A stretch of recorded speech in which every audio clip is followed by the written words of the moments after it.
bandako bisika nyonso bozali nzambe apambola bino asala bino bolamu mingi na pokwa lelo to yesu na bandako na bino pour vous annoncer la bonne nouvelle de Jésus.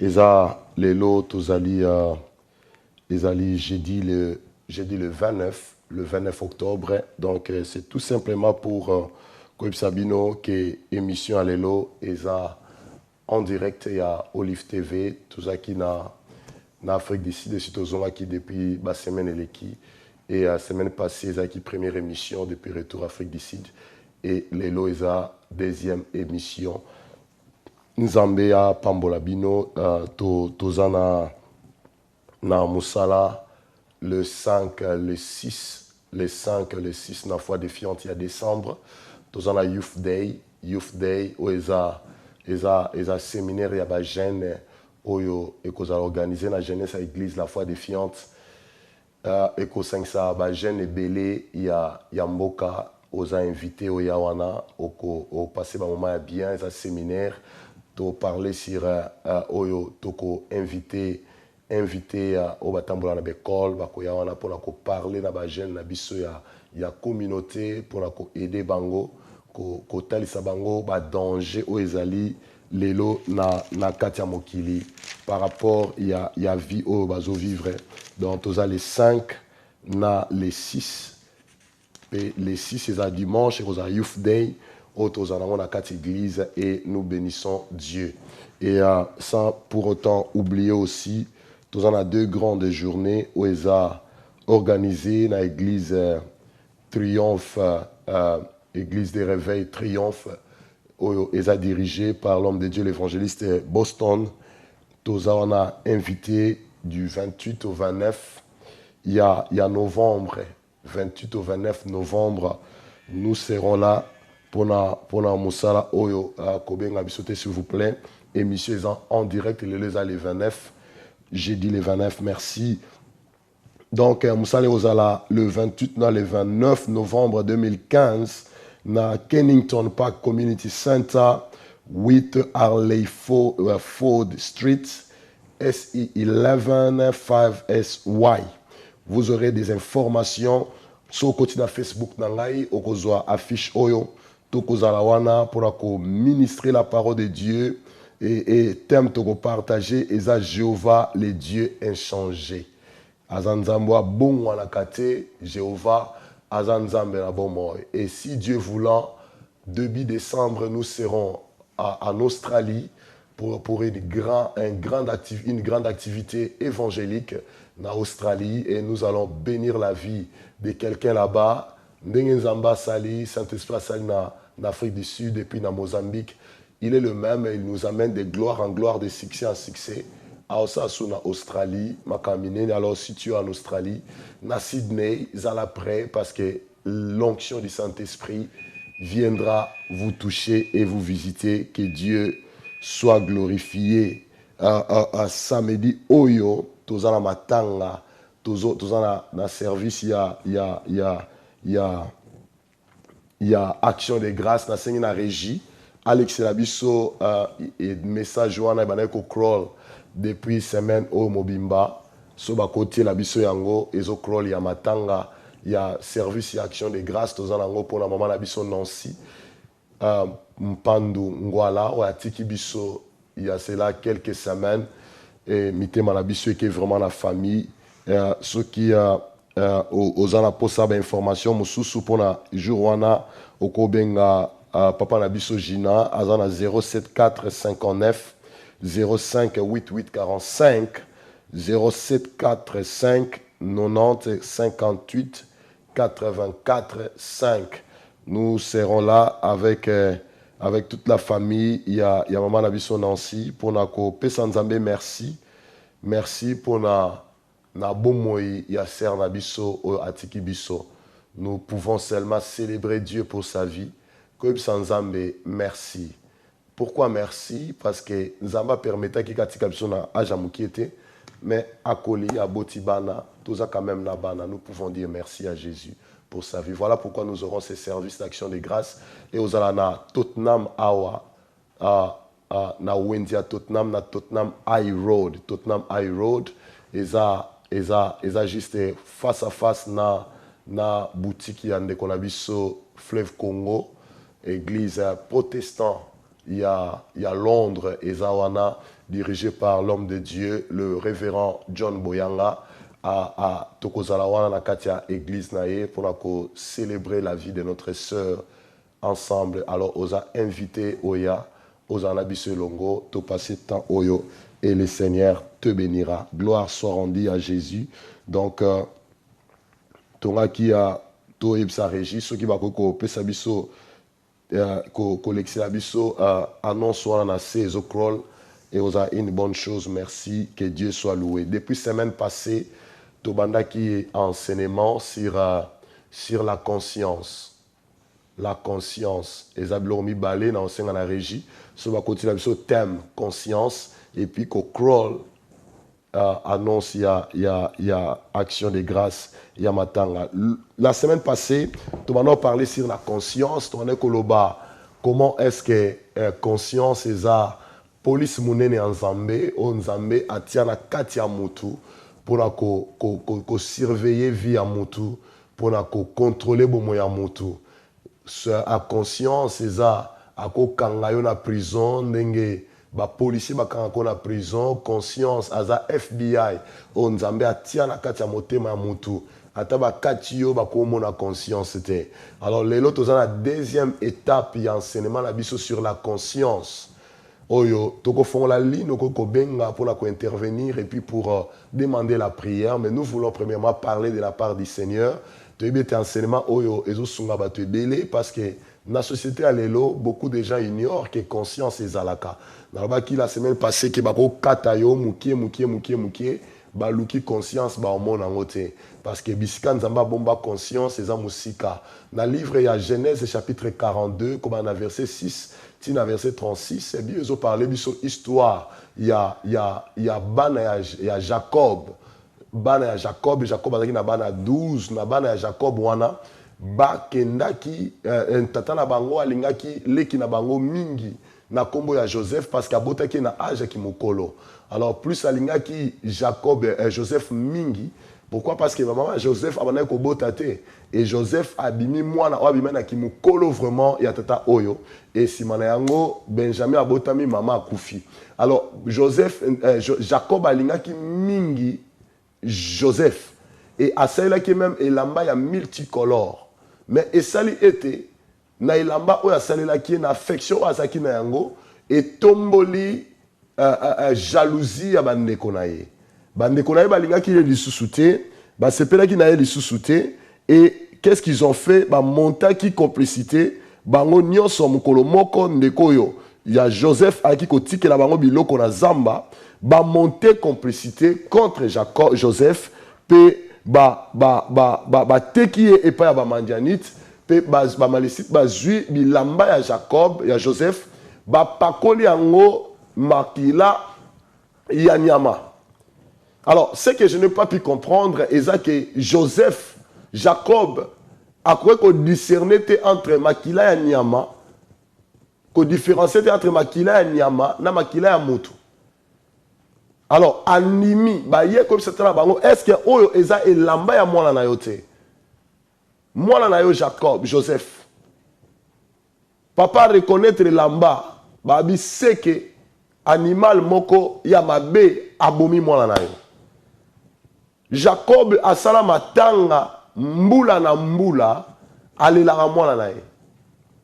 Pe bandeko ya Joseph to bala na ye ko bala na riben ti na o muso amukie ba ye ba ki na conscience na bango 10 ba ye ba ki ke ndeko na bango akufite ba ye ba ki eskan ndeko na bango akei ba ye bi ke ba teki ndeko na bango mais ba ye ba kosi tata na bango ke notre frère ba leye na nyama ya on a lo ba ki la fois passée là ba ki votre conscience aussi a besoin de la délivrance. Conscience na yo, ils en a besoin, il y a délivrance. Alors, bandeko oyo, ba bombeli tata na bango, que leki na bango, bango ne batekiye. bazo vanda jour après jour, mois après mois, année après année, ba mona katata na bango azo lela, ba mona katata na bango vie na ye koma malheureuse, ba mona katata na bango akoma mutu ya deuil tango nyonso, ba mona papa na bango nenga lela koma na mawa. Mais bazo linga ko yebisa tata na bango te ete tokosa kiyo ndeko na biso aza na bon moi to tekaye. Nalingi par là on comprendre combien degré il y a conscience ya bana o 10 ezaki akopola ezaki akobeba. Combien lelo na kati ya communauté oyo. Combien lelo na kati ya ba famille na biso. Combien lelo na kati ya mokili. Tozomona batu akoki kovanda abandi pe kokosa. Mais ayebi na kati na ye ke makambo nazoloba eza lukuta. Ayebi na kati na ye ke nga mutu na yibaki eloko ya mutu tel. Ayebi na kati na ye ete na eskrokaki eloko ya ndeko tel. Ayebi na kati na ye ke eloko bapesa nga na mema na Kisasa, na mema na Angola, nga mutu na mela yango, ebunga na avion te, ebunga na freti te. Mais a opesa information ke eloko wana ebunga. Conscience na ye eza akokufa. Conscience na ye eza akobeba. Akokomona yo ozolela. Akomona ozo souffrir. Akomona na pasi me mutema na ezo sala pasi te. Yekuta osepela. Amona yo na pasi. Amona yo na minyoko. Amona yo na mitungisi. Mais tout à l'heure, ayebi ke conscience na ye eza akobeba, oyo azoloba, oyo azosala eza lukuta. Bana oyo bakoki komona tata na bango na kati ya pasi. Bazomona papa na bango azolela. Mais bango bavandi bazotala.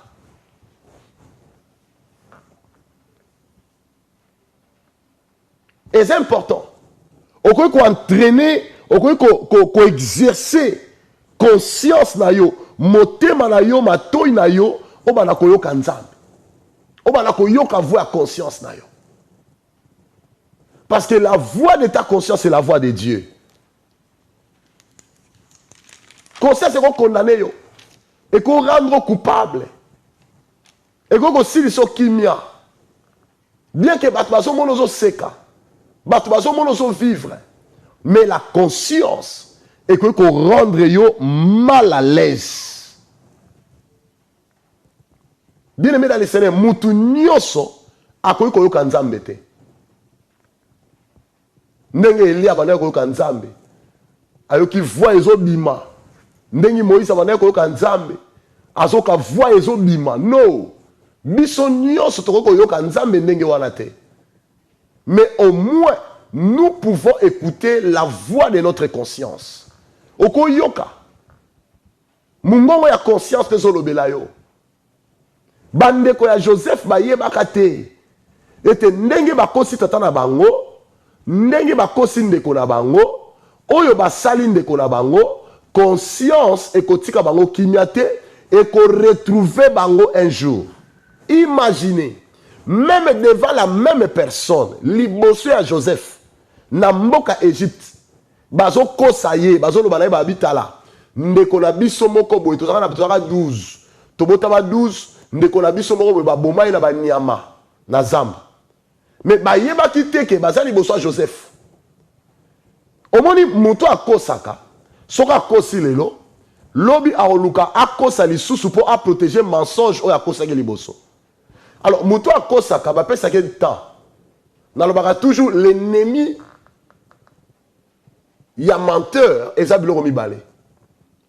Menteur muto akosaka linga biloko mibale te. Alinga ba pesa e tenter, alinga pe ba so be preuve te. Ces enfants ne savaient pas qu'un jour, leur conscience les atteindra. Tango bazo linga ba bomba conscience, ba zipika histoire na bango. Alors que quelque part, la conscience les a attrapés. Ndeko conscience na yo eko attraper yo.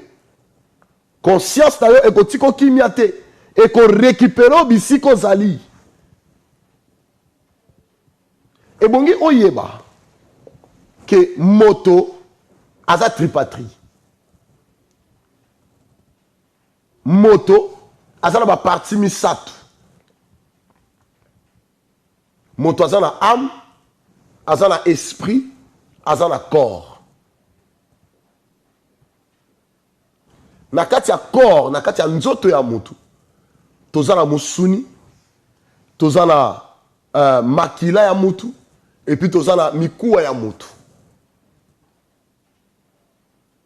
Yango ezo composé nzoto ya moto. Na kati ya âme ya moto, toza na ba pensée ya moto, makanisi ya moto, toza na volonté ya moto, toza na ba émotion ya moto. Alors, na kati ya ba pensée, na kati ya volonté, na kati ya émotion, parti moko ekoko za na troubler na situation moko boye. Ekoko rendre yo mal à l'aise. Parce que na société à lelo, toza na batu oyo baza très faible na ba décision na bango. Ça dit que ba émotion na ye aibi ninga ko contrôler yango te. Aibi ninga ko maîtriser âme na ye te. Aibi ninga ko contrôler ba pensée na ye te, makanisi na ye te. Aibi ninga ko contrôler volonté na ye te. Yango mona batu ebele ako ko soit décision lelo lobi a changer yango. Parce que décision moto nyonso na mokili aso ka décision. Mais moto nyonso te a garde ta décision.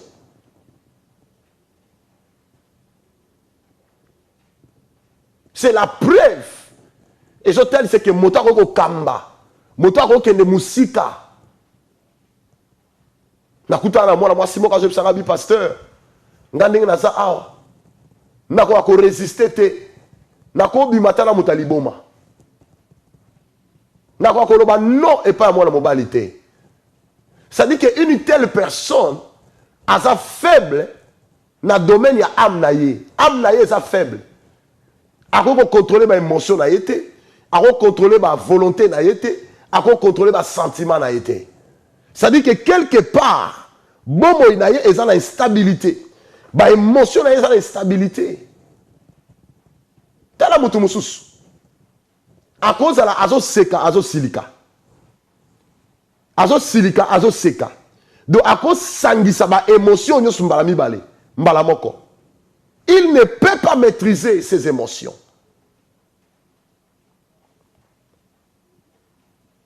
Alors une telle personne à cause seka, à cause silika, à cause kolela à même moment, donc c'est-à-dire et ça que ba émotion na ye et ça ba signe ya maladie moko émotionnelle. En même temps zo silika, en même temps zo silika. En même temps zo lela, en même temps ko seka. Donc c'est une personne qui a une maladie émotionnelle. À quoi qu'on maîtriser yango te. À quoi qu'on contrôler yango te. Or, na kati ya partie ya esprit, na esprit ya mutu, mutu aza na connaissance, auto so benga intelligence, mutu aza na communication spirituelle, pe mutu aza na conscience. Conscience na yo eva na kati ya esprit na yo.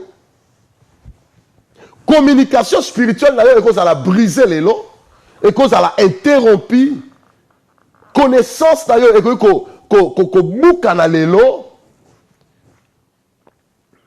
à cause il y a problème ozo ko expérimenter na kati ya conscience na yo. Et que ko interrompre communication spirituelle na yo. Par là la ligne na lobanini. Okomona bato belé lelo oyo ayebi que conscience na ye ezo reprocher ye. Ayebi que bisika kendaki, bisika zalaki, eloko salaki, makambo alobaki, et ça yango te. Qu'est-ce qui va se passer? Mbala moko et bouki conscient que communication na yo spirituelle na nzambe. Yango komona bato belé lokola kosaki soka fukami ako sambela te. Et ça la kayo er mususu oswani na mobali na yo ozoko ke l'église te o moyela ke l'église ezate soko fukami ozoko voir mo zo telema na yo telema yo bio bozo kanisa bozo sakana ko sambela to ndeni telema ofukami olingo sambela ofukami olingo luka nzambe parce que ça habitude na yo olinga ko sambela mais conscience na yo akoya ako pénétrer yo aoye biso alobi tala telema nano régler makambo to salate olingo fuka mo sambela nani yango kokoma nesika oyo Bible lobaka na livre Isaïe 59 elobete loboko ya nzambe eza molai mokuse te po atteindre yo po ebikisa ekangola yo mais eza masumu na biso nde eza koempêche loboko ya nzambe etuta yo te. C'est-à-dire que par là conscience na yo etelemi kokondane yo et bloqué yo communication na yo entre yo na nzambe moyen o atteindre lisu nzambe ndenge atendaka nzambe eza te parce que ezoyebiso ke makambo yo otiaki munoko pa mobali no wana eza lukuta ti yo yebi yango ti nga na yebi yango conscience akopénétre yo akodéranger momano ya prière aopekisa kopesa offrande akopekisa kotombola maboko o adore nzambe ayisabi ozo adore nani maboko neza salité maboko ne tondi na makila escroc conscience ako reprocher yo nalobaki semaine passée nalobi ata na bamomano ya silence oboyi muta déranger yo la conscience va te pénétrer aolobela yo parce que au moins le problème avec Dieu est ça que mutu akoki koyekola to nzambe akoki kosolola na mutu na banzela mibale nzela ya liboso nzambe akoki kosolola na yo na nzela ya créature. La Bible dit même la créature ne vous enseigne-t-il pas création oyo mokili oyo makambo ezoleka na mokili ekoki koteya yo ndenge nzambe akela mokili na ye ekoki koteya yo ndenge nzambe asala banzete na ye asala batu na ye ekoki koteya yo ndeko oza na posa kaka te oyoka nzambe azoloba na yo oza na posa kaka te omona nzambe akiti azoloba no na nzela prophète no mais mokili oyo nde tozovivre oyo ekoki koteya yo ekoki yebi soki batambolaka boye te basalaka boye te balobaka boye te bazalaka na batu boye te mokili ekoki koyebi so ekoki koteya yo eloko ya moto ekoki koyiba te mokili ekoki koteya yo. La Bible dit la nature elle-même ne vous enseigne-t-elle pas mokili ekoki koteya bino te. Même si tu n'as pas la Bible, attends notanga Bible te, mokili ekoki koteya yo. Parce que nzambe nenga kela mokili ne akela ngolo la Bible. Ezo teya batu butu moi. Ezo yebisa batu butu moi, lo lengi noko ko vivre na mokili. Lo lengi noko ko sa na mokili na batu.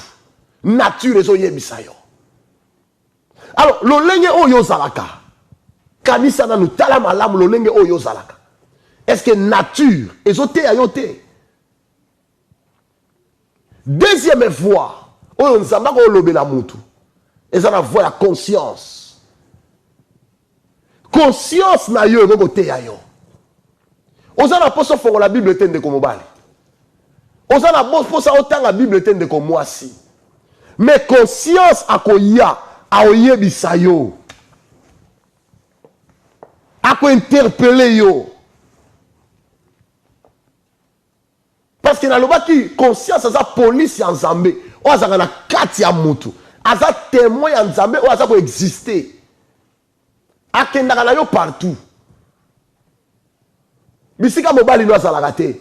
Bisika mwasi no azalaka te. Bisika ndeko no azalaka te. Bisika pasteur no azalaka te. Bisika ba communauté azalaka te. Mais conscience azana yo wana.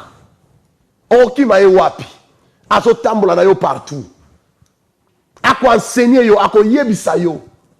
Que eloko lingo sala ezalaka boye te.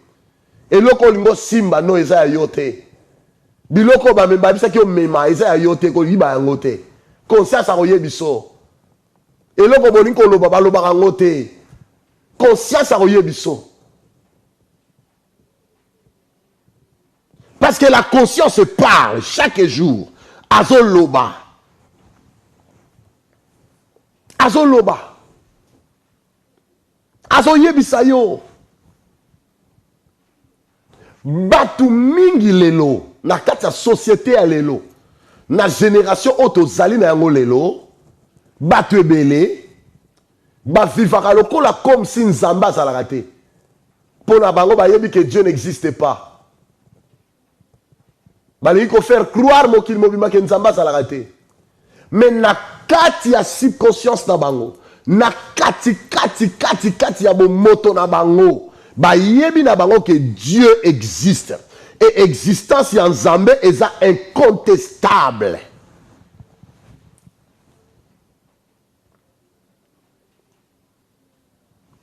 La conscience. Mot conscience. Eza conjonction ya ba momi balé. Ba momi balé kangami na kati. Toza na mot corps et puis toza na mot science. To kangisi ya nyonso mi balé esali conscience. Corps et la kisi conjonction. To ensemble. Liboke. Il y a un truc corps en français. Science. Et là, qui c'est la connaissance. Connaissance oyozana yango. Boyebi oyozana yango. C'est-à-dire que la conscience est la conjonction des connaissances. Ou alors l'ensemble des connaissances. Ensemble ya makambo yoyebi. C'est-à-dire la connaissance qui fait liaison avec Dieu. Et là, quand on sangisa mutuna nzambe. Makambo mutu ayebi na makambo nzamba ayebi. C'est ça que nous appelons la conscience. Donc on peut ça exemple olobi ke na sali lisumu pe na kosi. Na sali lisumu pe na kosi. Na yebi ke na sali lisumu pe na kosi. Nzambe ayebi ke na sali lisumu pe na kosi. Na yebi ke Nzambe ayebi ke na sali lisumu pe na kosi. Nzambe ayebi ke nga na yebi ke na sali lisumu me na kosi. C'est ça que nous appelons la conscience. Kaka j'ai des mots wala na sali. Yango ne tobe la conscience. C'est-à-dire eza ensemble ya ba information. Oyo ngai nunes na yebi, oyo Nzambe ayebi. Tant na solo ba Nzambe ayebi, c'est-à-dire na solo ngala loba conscience na nga pe ayebi. Donc makambo yo mutu muso ayebi te, moi na nga ayebi te, ndeko na nga ayebi te, tata boti nga ayebi te, pasteur na nga ayebi te, mais nga mutu na yebi yango, pe Nzambe na lola ayebi yango. Nzambe ayebi ke nga na kosaki, na fingi, to na sali lisumu pe na kosi. Nga moko na yebi ke na kosi, na saki lisumu pe na kosi. Eza biloko nga na yebi. Par là, na loba, que la conscience est la faculté qui contient la puissance ou la force de la pensée qui discerne le bien et le mal. Eza faculté. Ou ils ont contenir puissance, pe force. Na makanisi na yo po okabola eloko eza malamu ne eloko eza mabe. Yo yebi eloko eza malamu. Oyebi eloko eza mabe. Oyebi ke likambo na osala eza mabe. Kangela biso ligne s'il vous plaît. To fond la ciment. So boko crawl biso adresse ya matanga s'il vous plaît. To pesa yango depuis lundi. Merci. C'est-à-dire que eza faculté ya makambo yo yebi. Ils ont contenu makambo yoko kabola. Oko kabola mabe na malamu. ndeko yo yebi ndeko ko kabola mabe na malamu yo yebi ke ozo saleza mabe o yebi ke ozo saleza malamu o yebi yango malamu mais malheur à toi parce que tu continues dans le mal et ça quoi vous comme sous total na émission parce que Mousso a bali déjà alinga bala 8e sur 9e mois si azana Kinshasa abala 9e mois si pour naie azo pesa ba raison na ya lobby azo silisa nombre ya ba célibataire na muki parce que nzamba ke la basi ebele mi bali muki ça c'est une personne avec une conscience pourrie a évité que au commencement n'était pas ainsi. Dieu créa l'homme et la femme. Dieu ne créa pas deux. Nzamba kela ki mobali moko pe mwasi moko. Et Yesu alobi na ba Yuda alobi au commencement n'était pas ainsi. Na ebandele zalaka boyete. Et ça na biloko bandaka ne bandeli. Oyo conscience ya moto ya boye et yebi. Bien aimé, t'as la conscience na yo. Makambo nini conscience no azo reproché yo. Makambo nini oyo yebi. Oyo yebi ke za mabe. Nalba que conscience a to batami conscience a retrouver yo. Okoki ko kima, mokoki ko batama te. To mona batu ba kima police. Ba batama police. Mais tu ne sauras pas au batama conscience na yo. Parce que conscience na yo a ko retrouver yo. Ako yebi so abi mama, tika na yo, ozo kosa. Nga na yebi ke yo za menteuse. Ako yebi so abi papa, nga na yebi, o convaincre juge, mais o convaincre ngate. Conscience ako ya, ako pénétrer yo, ako tia yo mal à l'aise. Ya wamo na mutu muso aso luka pongi na butu aso pongi te. Parce que conscience na ye, ezo reproché butu moi. Parce que conscience a sa témoin indépendant ya Nzambe. Nzambe muta tia na kati ya mutu a la témoin. A sa don de Dieu. Oko détruire riete. Oko détruire ba évidence nyonso. Obomaki mutu oyibaki. Olongoli ba empreinte na yo partout. Opangusi babiloko nyonso po ba mona teke maboko no toucher ki ya misapine za wana. Okoko boma ba évidence nyonso. Ozaki notel okati ba facture nyonso. Okoko boma ba évidence nyonso ndeko. Mais okoka jamais ko boma évidence ya conscience na yo. Conscience na yo a continuer ko lobela yo, a ko continuer ko condamner yo. A ko tia na kati ya prison na ye. Parce que à sa juge interne na tribunal ya motema ya mutu ya Nzambe. Na kati ya motema na biso tout ça na tribunal. Okoki kolonga tribunal ya police. Okoki kolonga tribunal ya mokili. Mais bien aimé, ozana juge otambola kale na kati ya nzoto na yo. Na kati ya âme na yo, na kati ya esprit na yo. Juge wana azaka na kati. Okoki convaincre juge ya mokili. Okoki convaincre batu. Au telemi, ozo lobe pa ina batu. Au convaincre batu na lolenge nyonso batu nyonso bandimeli yo. Mais na tribunal ya motema na yo, tu ne sauras pas convaincre ton cœur. Parce que conscience a lobe la yo. Zwa Bible na yo, na livre 1 Jean. 1 Jean chapitre 3 verset 20. Bible zolobabo elobi car si notre conscience nous condamne, Dieu est plus grand que notre cœur. Si notre cœur nous condamne, Dieu est plus grand que notre cœur et il connaît toutes choses. Ce qui motema na yo, par là, ce qui conscience na yo, ezo condamné yo. Alobi Nzambe, aza monene koleka conscience na yo. Aza monene koleka motema na yo. Okomona motema na yo ezo tiko suna kimia te. Okwa kolala te na butu. Okwa kovanda kimia te. Parce que Nzamba yebi, conscience no yebi, que mate ya ote ya keza lukuta. Ba yebi, que ozo manipuler peuple. Ba yebi, conscience no ayebi. Conscience no ayebi. que mbongo alozwa que c'est là qui a makambo senga kite.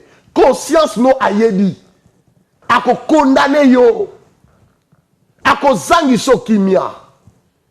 Bible dit si ton cœur, ce qui m'otime en yo, et que condamné yo. Mais bien aimé, à combien plus forte raison nous avons condamné yo. Yango mona batu mususu. Ake komi boma. Ami bomi pour l'année. Pour conscience ils sont condamnés. Jida et bonga qui a koufatin. Et pas à Jida Yesu a utilisé qui tactique, a utilisé qui méthode de leadership yamakas. A utilisé la grâce nabomo ya Jida et la patience. Deux grandes méthodes, il y a un grand leader.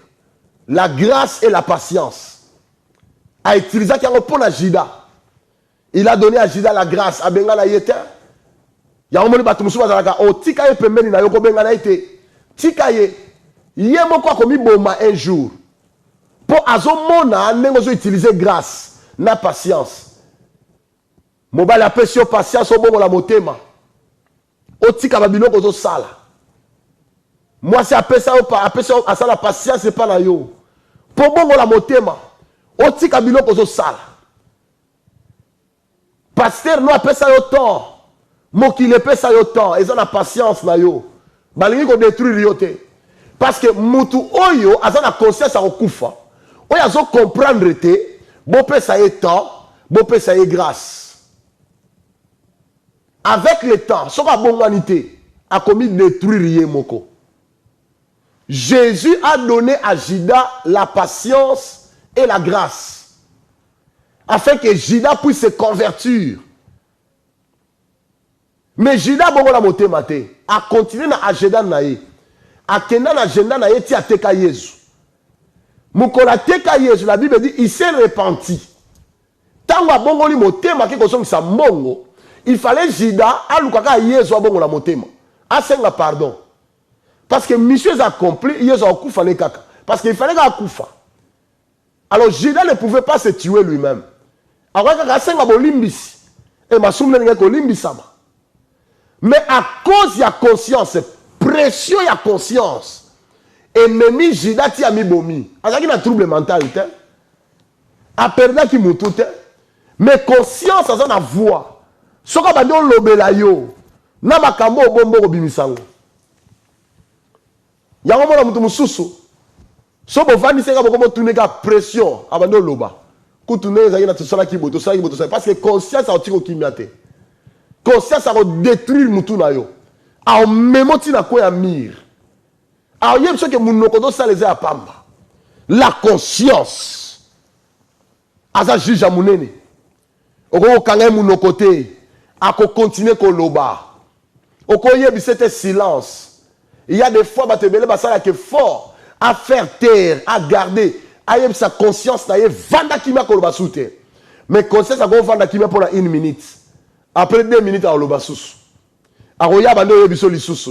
Abi ya solo so mona penza. Biloko na yo mto yiba kiango ngapena na yebi ya.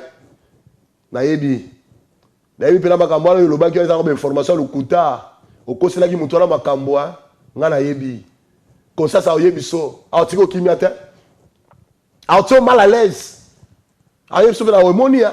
Makambo yo mto sala kiango. Mais ozolo ba mutu tel mta sala kiango. Conscience aotiko mal à l'aise. Souka souka ko coincé ti okene ko loba. Okene ko témoigner que ngam tu na salaka boy. Ngam tu na loba ki boy. Ngam tu na ngala boma boy. Conscience na yo. Azaka wana pona ko condamner yo te.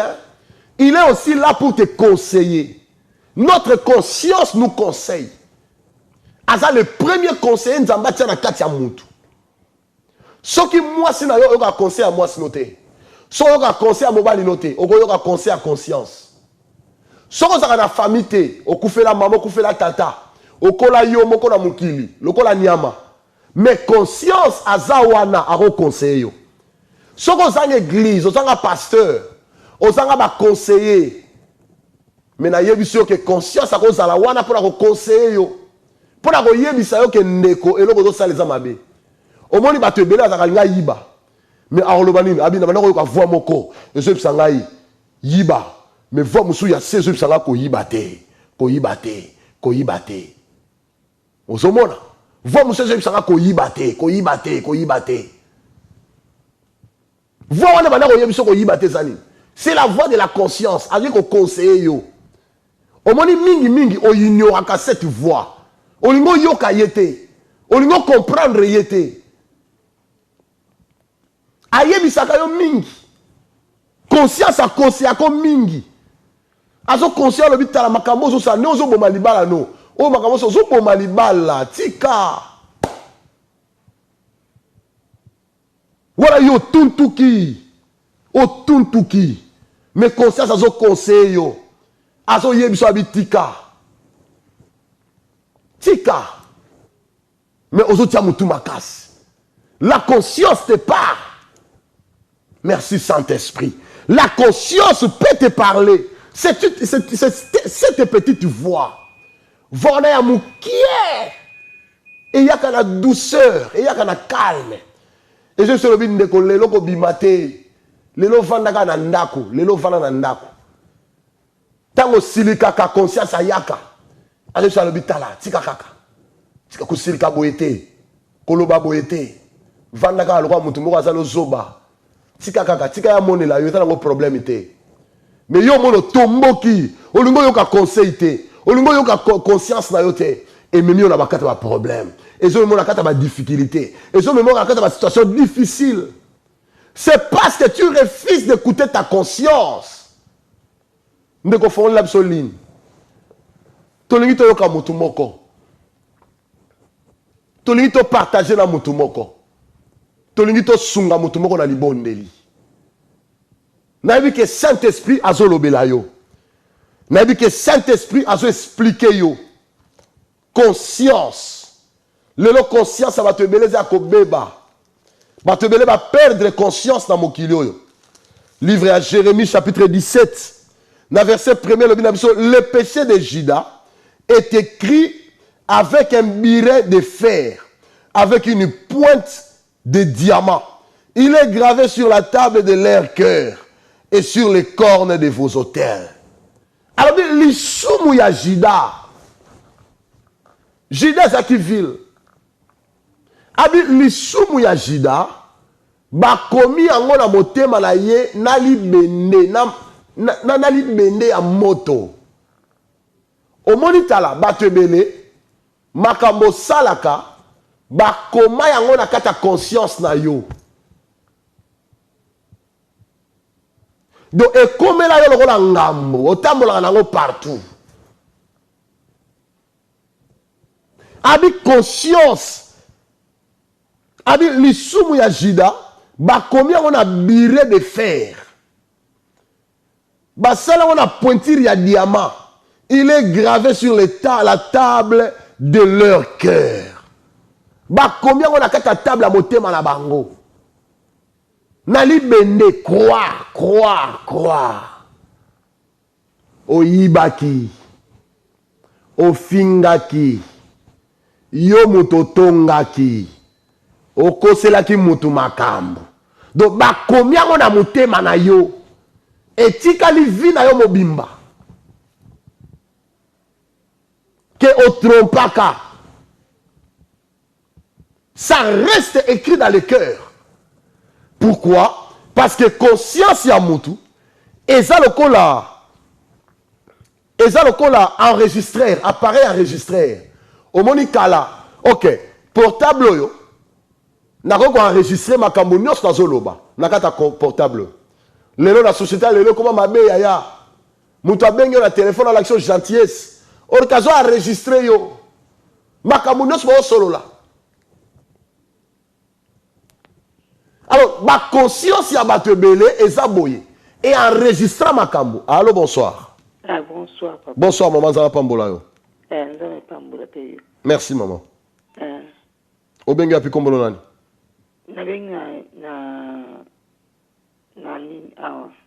Na Bristol. Ok, olingi nzamba selo ni maman. Zambe, conscience nanga emoko eluwaka. moko eboya makambo sala moko etinda ngai sala makambo sala makambo ngai conscience na ngai fallait lobela ngai makambo suwe mona nazo sala ka na nini ngai na sala ka makambo na nini. OK. Il faut oser décision. Yes. Il y a kobana ko yoka conscience no. Conscience eza voix mokie maman. Na loba ke na biloko mi balé e ko te abiso. Amen. Toza na nature. Mokili ne to mona ka boy, to tambola ka boy. Ezo te abiso makambo ebele to so mona yo moko makambo o eza mabe, o eza mabe, o eza mabe. Na makambo na conscience na biso pe alobela ka biso eza voix o ya mokie eza kat na biso. Banda ko bondela mingi. Yebisa Saint-Esprit sunga ngai. Tonda mingi katinanga. Moi aussi je fais cette prière. J'ai toujours eu l'habitude de rebondir à Nzambe. Je veux plus de toi. Mingi ya Saint-Esprit kota katinanga. Parce qu'il y a des fois tant moli mo Nzamba lobela rabiso to yoka kate. Amen. Moi yoka mingi ezate parce que mokileza mingi katina yo. Mais si le Saint-Esprit vient dans ton cœur, a tondi, a zuma domaine no sa vie na yo, a dominer conscience na yo, a dominer volonté na yo. Obanako yokaye, obanako obéir. Amen. On comprend ngai? Amen. Laisse-moi prier pour toi. Amen. Père, au nom de Jésus, je prends pouvoir et autorité sur toutes les puissances et maléfiques qui détruisent la conscience de ma sœur. Je te commande de lâcher prise au nom de Jésus. Maintenant, Esprit de Dieu, prends contrôle de son esprit, de son âme et de son corps. Remplis-la de toi, Esprit de Dieu.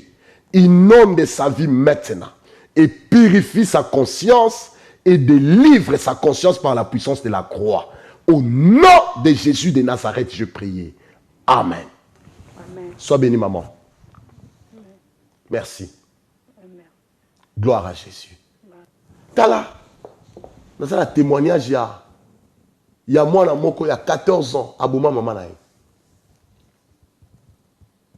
Moi, à Bouma, maman, il a âge à 14 ans.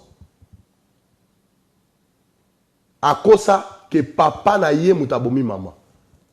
Parce que imaginez moi à témoigner contre papa n'a yé. Bandime la moi. Bazo papa ba kote na prison. Papa tika na prison ti akufa na prison na souci wana. A on dit maté est-ce que moi na nga ko kose na nga likamba boy. Akufa na souci wana. Moi na kola na yé, akola na ya kola na yé. Akoma na un certain âge. Ayeko yamba sango malamu, akutani na Yesu Masia. Na vie na ye. Mukola kuta na Yesu Masia, Saint-Esprit abandi ko lobela ye. Ke yo kosaka oboma mama na yo. Okosaka. O latisa likamone pa ya papa na yo. Et ça là était papa na yo à côté prison pe akufa na prison. Ndeko, voya conscience se retrouva mwana wana akendati a confessa liboso a police. Ke yem taboma mama na ye. Conscience c'est qu'on tiko kimiate. Et qu'on l'a toute ta vie. Et qu'on coince toute ta vie. Et qu'on sanction kimia toute ta vie. Et qu'on acquise toute ta vie. Parce que battre belé, au quand ça que on s'échapper dans mon kill. Mais tu ne t'échapperas pas. Il y a qu'on a conscience na yo. Yé ko yoka vona mukie na kata motema na yo. Oye lobela kayo. Oye conseil kayo. Okoy komi mona lelo osobi mayuma na miso batu. Mais voir conscience. Ezo yebiso makamalam. Oye ko sungo lobi ozala mutu. Oye ko sungo lobi otambola malam. Oye ko batela ona mabe nyonso.